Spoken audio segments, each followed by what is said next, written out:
বিকেলে হবে আওয়ামী লীগের শান্তি সমাবেশ। আর এই সমাবেশের আয়োজক ঢাকা মহানগর উত্তর এবং দক্ষিণ আওয়ামী লীগ। এরই মধ্যে খণ্ড খণ্ড মিছিল নিয়ে সমাবেশ স্থলে আসছেন আওয়ামী লীগের বিভিন্ন ওয়ার্ডের নেতাকর্মী। জুলাই আগস্ট বৈষম্য বিরোধী ছাত্র আন্দোলনে পদত্যাগ করে পদ থেকে পালিয়ে যায় প্রধানমন্ত্রী শেখ হাসিনা। এরপরে বৈষম্য বিরোধী ছাত্র আন্দোলন ঘোষিত এক দফায় ফাঁসিবাদী ব্যবস্থায় বিলোপ ও নতুন রাজনৈতিক বন্দোবস্তের দাবি তোলা হয়েছিল।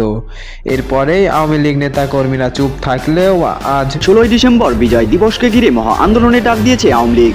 ইতিমধ্যে শুরু হয়েছে তোলপাড়। গতকাল বিভিন্ন বিলবোর্ডে দেওয়া হয়েছে ছাত্রলীগ থেকে হুঁশিয়ারি, ছাত্রলীগ আবারও ভয়ঙ্কর রূপে ফিরে আসবে। সারা দেশব্যাপী বিভিন্ন স্থান থেকে জমায়েত হওয়ার চেষ্টা চালিয়ে যাচ্ছেন আওয়ামী লীগ। রাজনীতিবিদরা আশঙ্কা করছেন আওয়ামী লীগ ছাত্রলীগ মাঠে অবস্থান নিলে ভয়ঙ্কর রূপ ধারণ করতে পারে রাজপথে।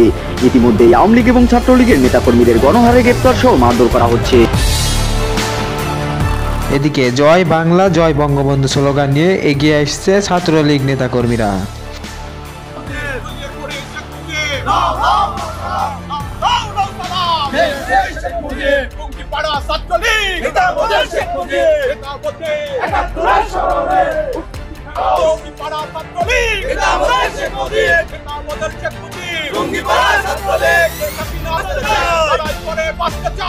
জয়